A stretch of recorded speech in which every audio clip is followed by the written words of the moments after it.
What's going on, everybody? Hardest part of the ring, back again with a salty podcast on the way here. Ooh, baby. So this isn't actually. So I actually had plans to for another podcast this week, but certain events this week have made me pivot on that a little bit and have made me to decide to shut down some more idiots this week, because apparently these people just sprout from trees or something, because there's no getting rid of them. And that's really, if you can count on one thing when it comes to wrestling, it's that its fans will always remain toxic. They will always remain unsatisfied, and they will always be hypocrites. Man, where do I even... So this kind of harkens back to like why I started this podcast. If you go back and listen to the first episode, I spent a lot of time going over like how I think smart fans, quote unquote, the internet, dirt sheets, how all of that, all this stuff that like shortens the link between the fans and the wrestling industry, all these things that pull the curtain back are absolutely ruining wrestling. It's ruining it.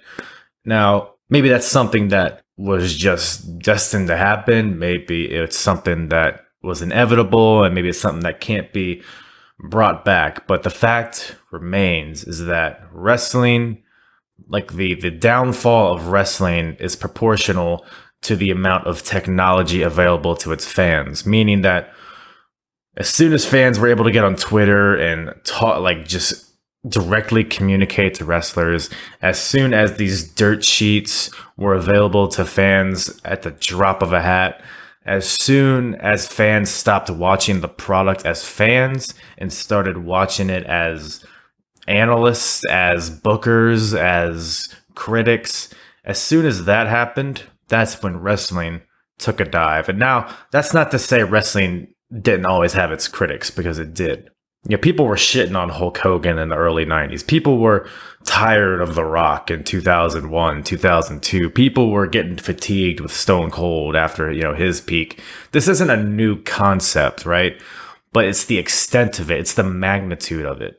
Why do I bring that up now? Well, there are two specific storylines on Raw occurring right now that I'm going to get into, and they both are pretty related in how the fans are reacting to it and why the fans are having such a poor reaction to it. And so yeah, like I don't even know what I'm going to title this podcast as I'm recording it, but basically the overarching theme here is that Smarks are ruining wrestling. Not only are they ruining wrestling for wrestling's sake, but they're ruining wrestling for them. They're ruining their ability to watch and enjoy the product. And I'm going to pull up a tweet here that really sparked my my motivation to do this episode here. I'll pull it up real quick. So basically, I said there's two matches that centers around the problems that smart fans have. The first one I'm going to bring up is Street Profits versus Viking Raiders. Now, I'm sure you've seen it all over the internet. You've been watching it on Raw, maybe. Some people have. I think like at least 200 or 300 people watched Raw, right? And if you're not caught up, so we have the Street Profits and the Viking Raiders. Now, these teams have faced each other several times already in their careers in WWE. They faced each other in NXT. They faced each other on Raw. It's not something new. It's not something fresh. But basically, the Street Profits are the tag team champions. The Viking Raiders are the dominant team, essentially the number one contenders, the unofficial number one contenders, I guess. So basically, they're building to a future tag team title match between these two teams. Now, if we want to go by the standard of how tag team title matches have been built in the previous, 4 or 5, 6 years, you would basically have two teams. You basically have the champions and you have the challengers. You would have the two teams face each other on Raw. The challengers in a non-title match. You would have the two teams fight each other on Raw in a non-title match. You would have the challengers win and basically earn a shot at the champions at the next pay-per-view. And then in the build-up to the pay-per-view, you might have two singles matches between each team member. You might have an 8-man tag with the two teams involved. You might have a backstage interview or two. And then you get to the pay-per-view and they'd be thrown on the kickoff show. And the match would get 6 minutes. And then whatever team would win. And then the rivalry would be thrown in the trash and forgot of like it never even happened. That's how tag team title matches have been built in WWE for the past several years. And to say it's been ineffective would be a gross understatement. It's not even been bad. It's been like nothing. It's been like worse than indifferent. It's been like people don't even notice it a lot of times. How many people even remember that Zack Ryder and Kurt Hawkins were tag team champions? Can you remember any matches they had? How about the Revival? The Revival are like 5-time, 6-time tag team champions, but I bet you can't remember one time they fucking won the titles or defended them. The New Day and the Usos are just hot potato in the tag team titles. Point is, that division has been a joke for a while, and that's not something that I will argue against. But then we as fans can ask ourselves, well, why is it a joke? Is it because the talent isn't good? No, that's not it at all. Like I said, the Revival, New Day, Usos, Viking Raiders, Street Profits, these are all talented teams in their own ways. They all bring great things athletically, and they are all able to have these characters. Note the word able there. I didn't say they do have characters.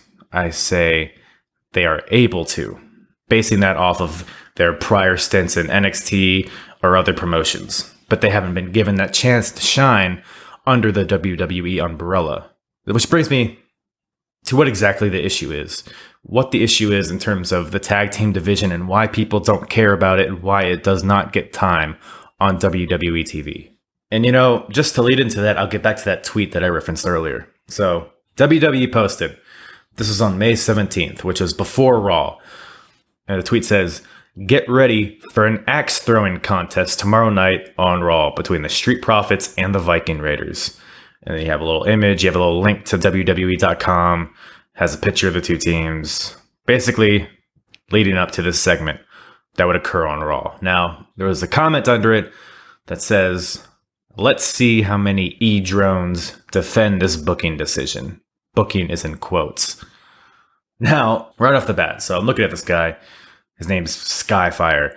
Skyfire says that basically he's asking for people to defend this. So in his mind, this is objectively a poor booking decision. And he says E-drones, which is a thing that he's trying to get over, but nobody's buying into.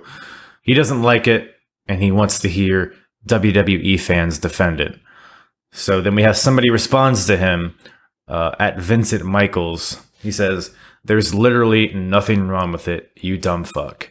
Skyfire says, "That's one. Any more takers to defend this?" Michaels says, "Pretending that this isn't great doesn't change anything. Go ahead, give me an argument." Skyfire says, "Yep. Let's put our tag team through a series of non-wrestling," all caps, "challenges just to try to pop ratings while at the same time making our tag division," in quotes, "an even bigger joke." Michael says, "Okay, let them wrestle each other every week and watch idiots like you complain about the lack of variety or storytelling in the division. It's called building anticipation." Skyfire says, "Yup, programmed just like Vince wants you to be. If this were any other promotion, you and every other E-drone," all caps, "would be dragging this down to the sewers." Michael says, "Get fucked. Every promotion should be doing stuff like this whenever it's necessary. This is no different than MJF strapping Cody." Skyfire says, "Yes, it's a huge difference. The story behind MJF and Cody make it work. There is no story here, and it's just Vince and his creative team being morons." Michael says, "Wrong. Clear story they've been building to, telling us that the Profits can't beat the Raiders in wrestling. So they're going to non-wrestling challenges to prove their point of established dominance. Simple, makes sense storytelling. Skyfire says, yeah, right, whatever, haha. You have to tell whatever you have to tell yourself to justify this, and then some laughing gif. So I go through that little back and forth between these two people, whatever, I don't know who these people are on Twitter, but this basically encapsulates what I'm talking about here, right? So we have Skyfire here, who is obviously, he doesn't like WWE, probably loves AEW. I'm only assuming. Let's just go tweet by tweet here. And I'm doing this not to dissect these two particular people. I'm doing this because this is kind of a microcosm of the wrestling community and why it has why the wrestling community is one of the worst communities on the internet. So so let's see how many Edrons defend this. There's literally nothing wrong with it. And you know what? There is nothing wrong with it. There's nothing wrong with it. You have the Street Profits and the Viking Raiders.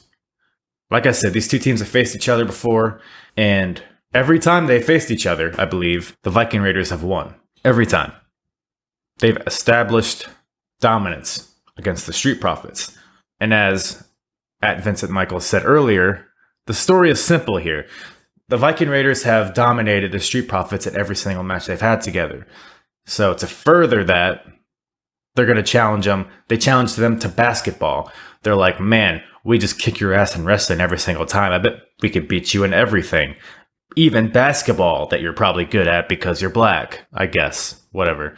The Viking Raiders challenge them to basketball. So the Viking Raiders challenge them to basketball. And I'm not even saying you have to objectively like the segment, but the point is they're building personalities for these people. The Street Profits and the Viking Raiders are both character-heavy teams. They're not, just singlets and knee pads wrestlers. There's a team that, is very flashy and flamboyant and likes to party and is very loud and obnoxious. And then you have the Viking Raiders, who are like, whatever, Vikings and also Raiders. You know what I mean? Like, I don't have to spell it out for you. You know what they are. So you have these two teams. You could take one path and just have these teams face each other in match after match on Raw, have some 50-50 booking, lead to a match that lasts 6 minutes on a pay-per-view that nobody gives a fuck about, and then just move on with your day until the next pair of teams. Or you can take the time and build characters, build personalities for people to associate these teams with. That's the problem with not just tag teams, but wrestlers in general on the roster. You have people like Ricochet or Cedric Alexander or Humberto Carrillo or Buddy Murphy or Drew Gulak. You have all these people that are, sure, they're athletic and they might be technically good at the art of pro wrestling, but fans don't care about them. You know why they don't care about them? Because they don't know who they are. They don't know who they are. And if the fans don't know like what your motivations are, what your personality is like, why would they cheer or boo you? You know what I mean? So this is why, and now I'm not saying that the Street Profits and the Viking Raiders are on the same level as Stone Cold or Rock or Undertaker or whoever. But you look back in the Attitude Era, you had Stone Cold. There wasn't a lot of wrestling. There wasn't bell-to-bell wrestling. You had fucking Stone Cold driving in on a Zamboni, running into the ring. You had Stone Cold spraying beer all over the ring. You had The Rock throwing Stone Cold over a bridge into a lake. You had Kurt Angle spraying milk all over everybody in the ring. You had Undertaker disemboweling people backstage. You had Kane lighting people on fire. You had Triple H hitting people with sledgehammers and fucking choking people out backstage. Bell-to-bell wrestling doesn't generate ratings. It never has. It never will. Just pure collar elbow tie up. They're chain wrestling back and forth. Oh, rolls out to the ring, goes for a tope, gets back in the ring. High spot, false finish. Oh, this is awesome. All that shit. Nobody gives a fuck about that. Stop kidding yourself. I hear that all the time. You're not a wrestling fan. You're a sports entertainment fan. Yeah, I like to be entertained and not watch choreographed dancing. I like to watch characters fighting. I like stakes to be involved. I like a reason to be watching. I like us to watch a story unfold. If you're going to throw two nameless people out there that are just good at wrestling, nobody cares about that. Nobody cares. That is evidenced by NXT and AEW both having poor ratings, poor falling ratings. Both of them, by the way, have poor ratings. You could say the same thing about ROH, NWA, MLW, all these promotions that have good, very, crisp, fluid, fast-paced action in the ring, in between the ropes, but there's no characters that the fans can latch onto, so nobody cares and nobody watches. That's why WWE has solidified itself as the top dog in wrestling, because it's spectacle. It's a platform for spectacle and for characters to be built, and for people to latch on to characters and understand who they are and be able to cheer or boo them accordingly, to get reactions from the fans, to get people to tune in to see unique things happen. Not the same drop down, leapfrog, run into the corner, duck the clothesline, tilt a whirl, backbreak, whatever the fuck. That has its place, but that's all. When it's all that is on the show, nobody's gonna tune in. People don't watch wrestling for in-ring action, and I say that generally. I know people have different tastes. People look for different things in wrestling, but as far as drawing viewers in, like an objective metric that we can look at, as far as people tuning in to watch, as far as creating must-see TV, bell-to-bell, in between the ropes action is not what brings in people. You can look at that objectively. Back in 2000, late 90s, early 2000s, you had a heavy character-based roster. The shows were formatted in a way where there wasn't that much wrestling. And that's another thing I see all the time on the internet. Man, back 18 years ago, it was about wrestling. Now it's just garbage. It was not about wrestling 18 years ago. In fact, it has never been more about wrestling than it is right now. The product has never been more wrestling-based than it is today in 2020. Also, ratings have never been lower than they are today in 2020. Ratings have never been higher than they were in the late 90s when you had Undertaker lighting people on fire, and you had Mankind fighting people in boiler rooms, and you had DX fucking getting girls to show their tits. Wrestling, the product quality isn't increased with an increased amount of wrestling. And if you think that, you're kidding yourself. You're not savvy. You're not a smart, savvy fan for preferring wrestling. I think that's the problem here. People just think it's like a cool, like they're in the know, like they're in this exclusive club that, oh, you guys like WWE, but I like the sport. I like the grappling aspect of it. It's so interesting. Is it? Wrestling does not generate ratings. You know what generates ratings? Storylines and characters do. The Mick Foley and The Rock, the This Is Your Life segment, one of the highest rated segments of all time, had zero wrestling, was 100% a goofy comedy segment. The Edge and Lita live sex celebration. Mean Street Posse versus Briscoe and Patterson. The higher power stuff with Vince McMahon and The Undertaker. All that stuff was not the athletic, feel out process, topes, chain wrestling, false finishes. There was none of that in this. It was all character work and it was all storylines. Since then, ratings have been on the decline, and you know why? Those ratings have been declining for years, inversely proportional to the amount of in-ring action, meaning the more time dedicated to in-ring action, the lower the ratings get.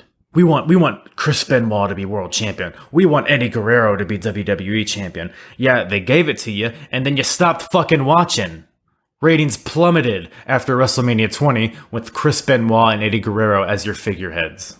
They went back up when it went back to Triple H and whatever, JBL and all that, like the character-based stuff. People tuned into that because guess what?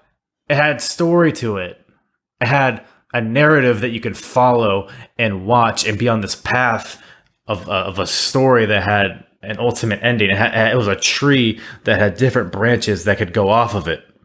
It wasn't this linear, oh, here's this guy that's really good at technical wrestling. Oh, let's keep watching him. I'm sure that won't get old. Newsflash, it did. Modern day wrestling, you had champions like Seth Rollins or AJ Styles. Did anybody care about AJ Styles as WWE champion in his second run? No, you did not. He was having great matches, but guess what? He didn't have a character at all, so nobody cared about him. Nobody gave a shit about AJ versus Rusev or AJ versus Shinsuke. AJ Styles versus Shinsuke Nakamura.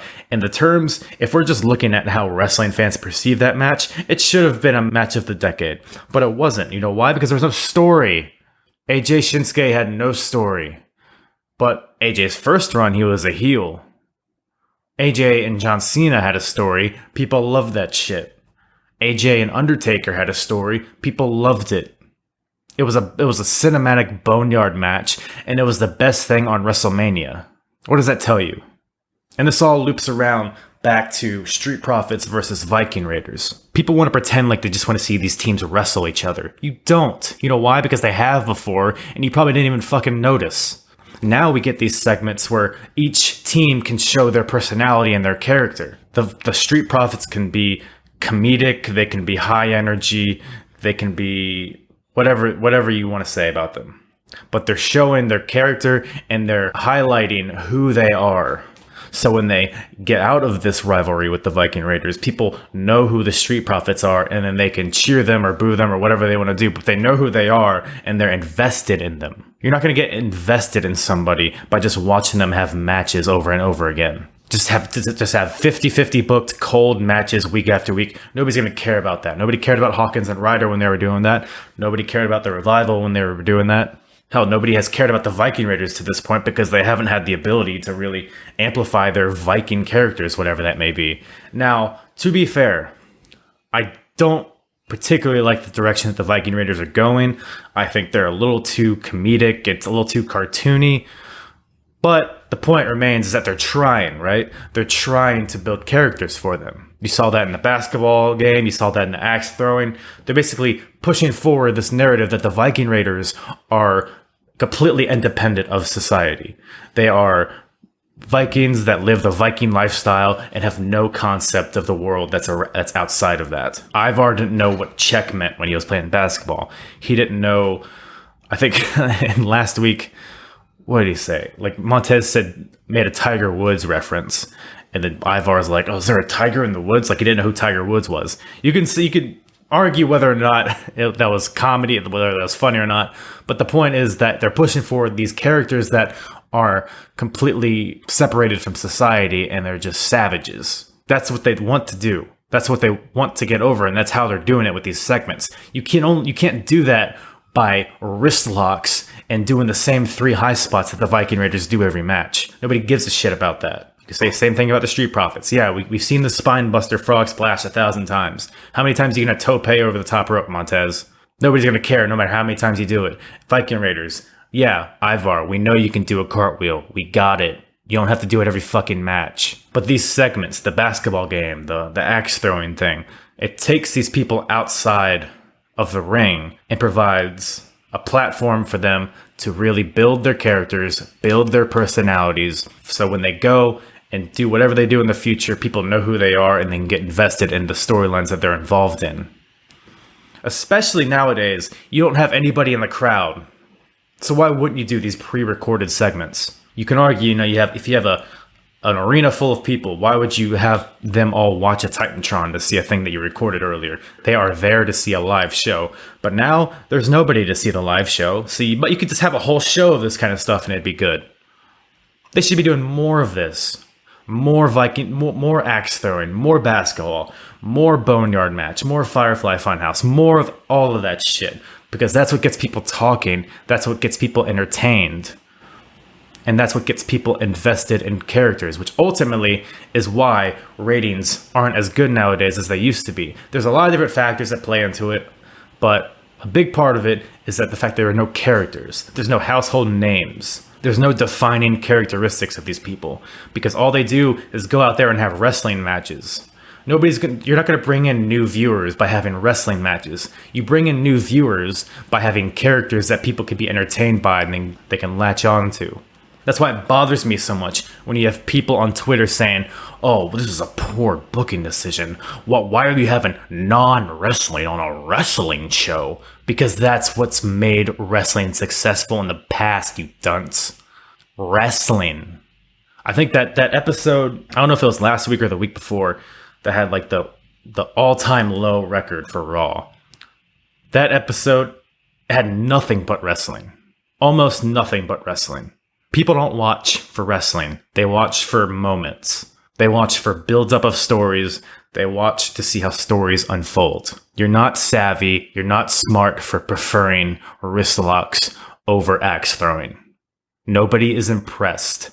In fact, you're an absolute dumbass who is completely unable to critically think on a macro level. You see axe throwing, right? You see this tweet by WWE, get ready for the axe throwing contest on Raw. You look at that in a vacuum and you see, oh, this is silly. I don't like this. Really?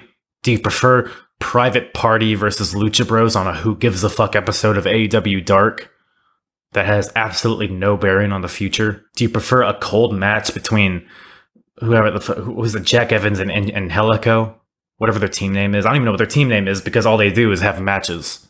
Would you prefer a cold match between the Lucha or the Jurassic Express and SCU?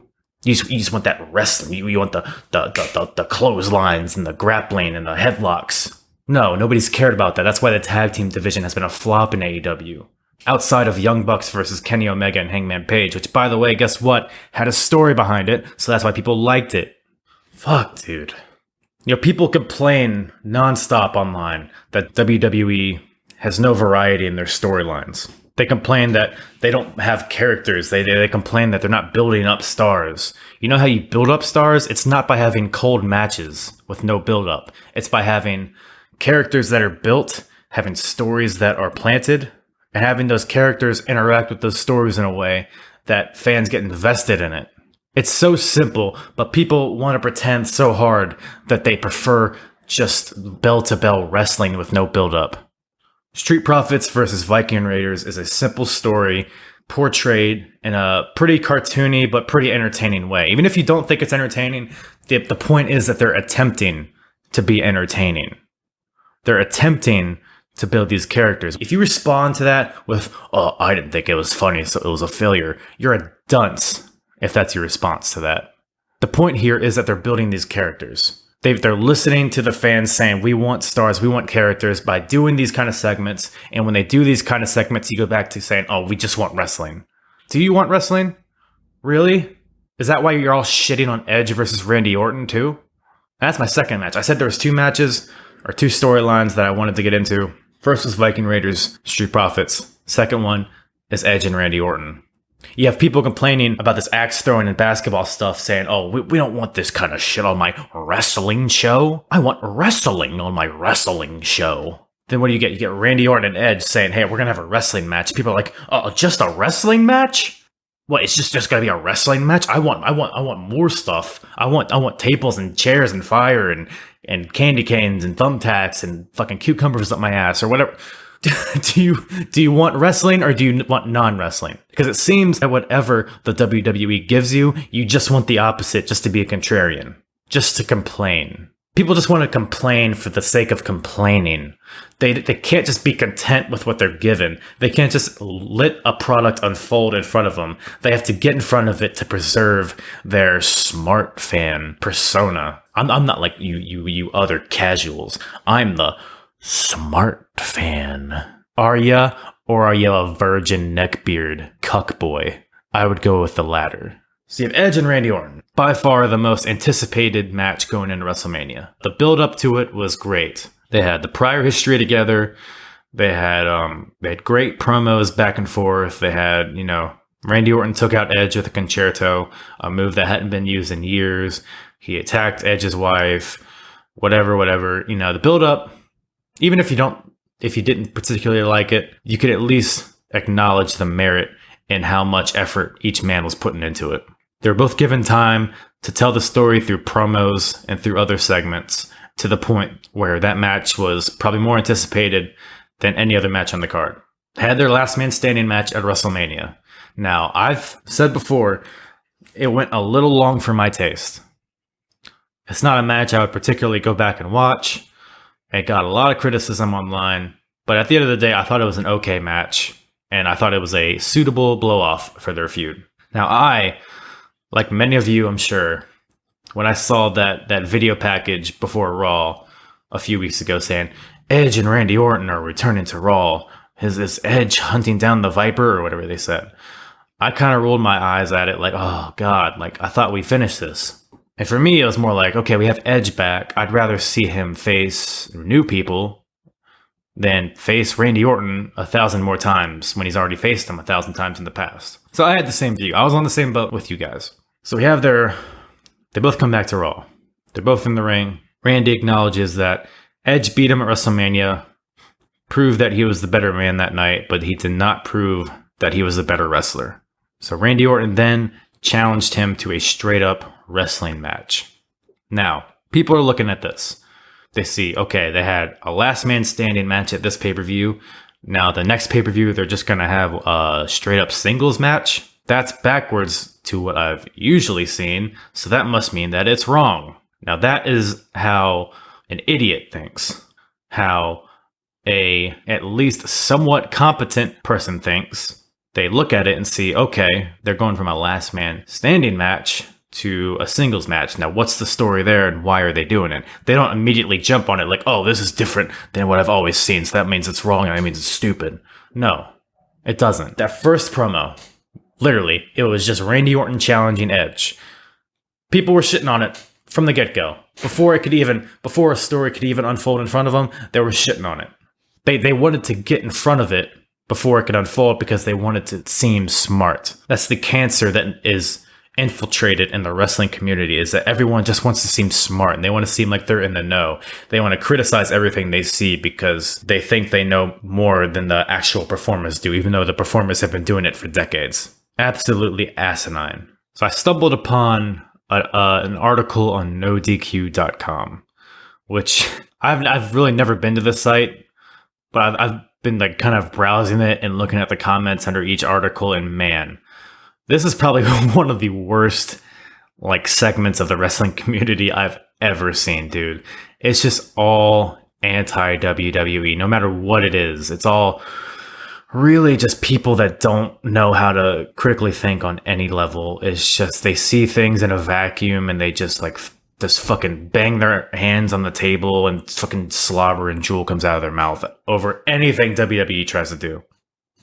But there's one article, news, whatever you want to call it. But basically, Edge posted on Instagram basically a build-up. It's a picture of him and Randy Orton this Monday on Raw. We're gonna, whatever. Basically building up to him accepting Randy Orton's challenge on Raw. So there was a comment under that post that said, in what alternate universe do you start the feud with a last man standing match and end it with a straight up wrestling match? Lol, you should have stayed retired. Bogus. Now, and look, here's Edge's response, because Edge's response is better than anything I could say here. You have no idea what I have planned. And because of that, you have no idea what you're talking about. Does every story you've ever read or movie you've watched play out the same? Because that sounds boring as hell to me. So you can complain or quit being that jaded smart fan and just try and enjoy something and watch the power paradigm shift and play out. Basically, to paraphrase, he says, yeah, this isn't what you normally see, but how about you just shut the fuck up and see how it turns out? Which is basically what I was saying before. People don't want to just let things play out in front of them. They think they know how the finish is going to end. They think they know how this is going to play out. And when it doesn't go the way they think it's going to go, they have a temper tantrum because they were wrong about a thing. Because their smart fan persona was cracked. And that's all they have to rely on. That's all they have to hang on in their life, is being a smart internet wrestling fan. People thought the same thing about Brock and Roman at WrestleMania. Everybody was convinced, oh, it's going to be Roman Reigns' coronation. Of course, yeah, Roman Reigns is going to be the big dog that takes the monster off the mountain, and he's going to win the Universal Championship at WrestleMania.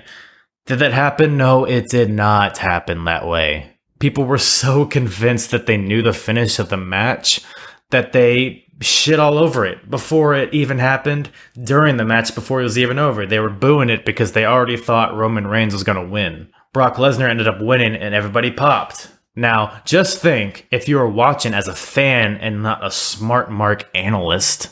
Think if you just watched that match as a fan. Oh, I wonder what's going to happen in this match. You would have enjoyed it so much more. You wouldn't have been bogged down by the fact that you thought you knew that Roman Reigns was going to win, and you could have just enjoyed the match for what it was, and then had that same pop reaction when Brock Lesnar ended up winning. This is the same thing here on a different scale. People are so conformed to seeing, okay, so you have wrestler A and wrestler B. They'll have a feud till the pay-per-view. They'll have a regular match. Then person B wins. Then the next pay-per-view, they build up again to a gimmick match, and then person A wins. And then so it's 50-50 booked. Both guys won a match. Both guys lost a match. Move on. So that means both people are strong, right? That means that the feud was a success because it went from singles match to gimmick match, just like it always does. All right, next. As I don't tune in and care about any of this. People pretend that that's what they want. People pretend like that's the right thing to do. But it hasn't been. Fans have been consistently asking for new concepts, for fresh builds. You're getting one with Edge and Randy Orton. They started with a last man standing match. They started with a brutal brawl around the Performance Center. A vicious, personal fight. They started with that. Randy Orton lost that match. Randy Orton's pissed that he lost that match. He can't live with the fact that Edge beat him at WrestleMania. And in his mind, he justifies that loss by, oh, it wasn't an actual wrestling match, so it doesn't count. That's the character that they're trying to put over with Randy Orton. It's simple. You can watch it. Randy Orton thinks, okay, he beat me in some hokey gimmick match, but I would beat him in an actual wrestling match. This is WWE, and the second W stands for wrestling. Wrestling is what matters here, not last man standing matches. So if I beat Edge in a straight up wrestling match, that means that I'm the better wrestler, and that means I am the better man. Edge, who hasn't had a pure one-on-one wrestling match in over 9 years, is timid to accept that challenge at first, but then he comes out the week later and accepts it because he's so fed up with Randy Orton. He's so emotionally off the rails with Randy Orton that he'll just accept anything. Randy Orton's playing mind games with Edge. He's luring Edge into his playground, which is just a straight up wrestling match. Building up to the match at Backlash between the two in just a one-on-one singles match. That's the story. It's easy, it's simple, and yet it's different than what we normally see. So there's an intrigue factor just in that fact. But people, they think like going from a last man standing match to a singles match is like a downslope. Like it's going to be less intense just because there's no ref counts every 5 seconds. Just because there's no trash cans or tables. They think it's going to be a worse match. And that is a brain dead way of thinking. That way of thinking is why the wrestling community is so terrible, is because they don't want to even just watch. Maybe it ends up being better than I thought. They don't even want to give it a chance. They just want to shit on it because, oh, here's my opportunity to complain online. I can make a really sick tweet about this. Let me type that bad boy up. Let me comment under Edge's post. Everybody will think I'm so smart for this. Nobody thinks you're smart. This dude on Instagram that commented under Edge's post got completely annihilated. Love to see it. So that was under his Instagram post. Now, this Instagram post and the fans' comment were covered on a No DQ article like I mentioned before. Now, I thought that fan was the worst of it, but then I scrolled down to the comments and it gets even fucking worse, dude. Here's one comment. This guy says, "The fan is right. If they actually go through with a regular match at the next pay-per-view, then the psychology of this feud is in reverse. I don't know if Edge is right when he replied that he has something planned to change it from a regular match to something bigger. It would have to eclipse a last man standing match, or if he's replying defensively because he knows the fan is right." Let's dissect that for a second. The fan is right. If they actually go through with a regular match in the next pay-per-view, then the psychology is in reverse. Yeah, the psychology is in reverse. That's the point of it. Fans ask and plead for something different. They give you something different, and then you still complain. The psychology is in reverse. Like that's a negative thing. He's saying that it's like an objectively bad thing. It's not. You don't know what the psychology of the feud is going to be. Like I said, you're trying to get in front of it before it happens because you want to sound smart. And in doing that, you just sound dumb. And then this guy goes on to say, like, he's implying that Edge is going to change the storyline to make it into a bigger match that's going to be bigger than a last man standing match. It's not even what he said. He's interpreting him wrong. He's not even listening. He's not even reading. He thinks plans for the future of this match. He thinks that the only plans it could be is making the match more gimmicky and more fire and more metal and more weapons. Like that's all you can do to further a storyline. That's like such a shallow level of thinking if you think that's the only way you can progress a storyline. The fan is right. Really, the fan, so a random ass fan knows more than Edge does about wrestling psychology. Do I even need to go into why that is such a fucking idiotic thing to think? If you've never been in the ring, if you've never been in a wrestling promotion, if you've never had a character to develop or a storyline to further, you can't tell a wrestler that you know better than him. You just can't. You're going to be wrong 100% of the time. 100. There's another comment on this post. This guy says, you have to learn to walk before you learn to fly. You have to bake the cake before you lay the icing. First of all, just his build up to this fucking post is douchey and it just screams, I have no argument, so let me just add a lot of fluffer to it. But he goes on to say, if you like things in reverse or altered psychology just for the sake of being different, then more power to you. Taker should start having buried alive matches right off the bat and then standard one fall matches afterwards. That would be the sensible thing to do. HBK should have retired at WrestleMania 25 and then came back out of retirement for another match at WrestleMania 26. That would have been so different and cool. That's what this guy says. Obviously, he's being sarcastic. First of all, equating going from a last man standing match to a singles match, equating that to Shawn Michaels coming out of retirement, the fact that he thinks that's equivalent at all is laughable. It's hilarious. That's not the same thing. It's a false equivalency. You can't just try to find things that are similar and use that as your argument. It's not the same. Altered psychology for the sake of being different. What does it even mean? So you're saying you just want things to play out as they always do over and over again, be repetitive, be predictable, just like you complain always about. And when they do something that's not predictable, you complain about it because it's not predictable. Like, what the fuck? For the sake of being different. Or maybe they have a plan for a storyline. Maybe it's not just for the sake of being different. Maybe it's because it makes sense in the context of the feud, which I explained earlier, and which is easily interpreted from their promos that they've had on Raw, why they are going from a last man standing match to a singles match. I went over that earlier in this episode. It was a clear, concise explanation as to why it is. But people don't even want to watch the promos. People don't want to actually watch the product that they're complaining about. They just want to complain for the sake of complaining. They want to have no critical thinking skills, and they want to just see things, just tunnel vision, and just, oh, here's my opportunity to complain about something. People really enjoy that. Nobody enjoys it. Nobody enjoys it. What else? I feel like there's other comments under here. And then the guy says, you work your way up, not down. You build up to big matches as a way to end a feud once and for all. I have realized what has happened, though.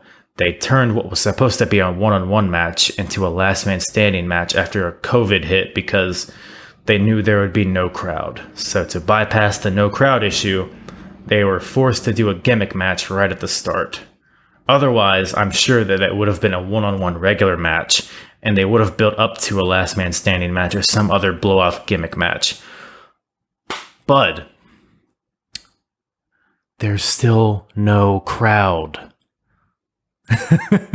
He's saying that they made the WrestleMania match a last man standing match because it was no crowd. But even though they still have no crowd, they're going to do a one. I I can't even wrap my head around that logic, honestly. I don't even know why I brought that up. That's so fucking stupid. Wow.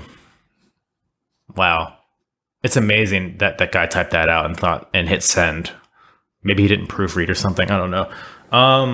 Like it's this concept of like, you think because you take the weapons away and you add DQs to the equation, you think just because you do that that's like building down. When in reality, in the context of this rivalry, it's building up. Because no longer is it just this hokey, corny gimmick match. It's two guys in a ring. It's more personal that way. In the context of this feud. Like I said, let it play out in front of you and then judge it after it occurs. If they go through this and they just fumble the whole thing, then go ahead, shit on it. But if shitting on it before it even happens, that's desperate, dude. You're desperately trying to get some validation because you obviously lack it in the rest of your life. And that is truly pathetic.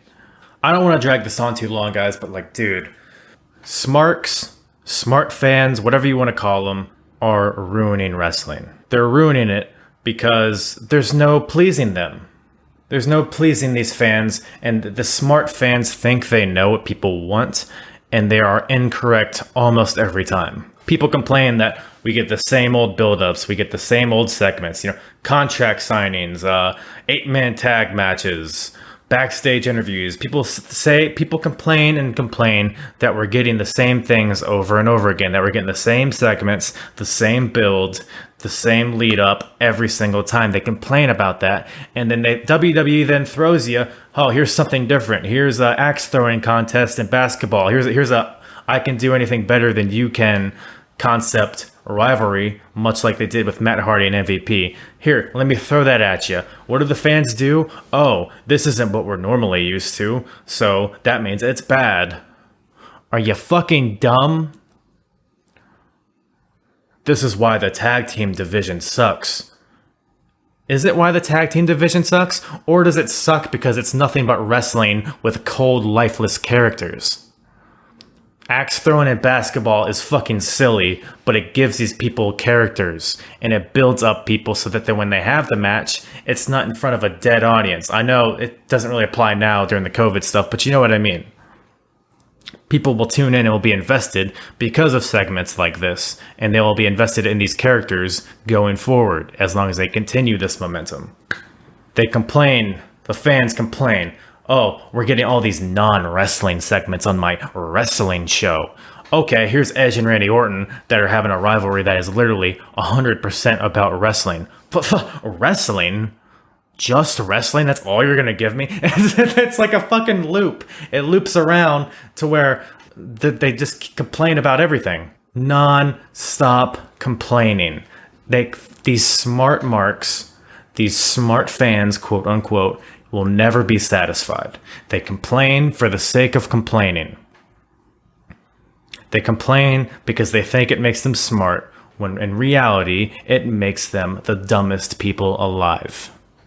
Just watch the product as a fan. I said that in my first episode, and I still say it now. Watch the wrestling as a fan, let it play out. Stop trying to analyze everything before it happens, because you will not enjoy the product when you look at it that way. You never will. Stop clutching on to that smart mark persona and just watch wrestling as a fan. I promise you'll enjoy it much more that way. I am hard.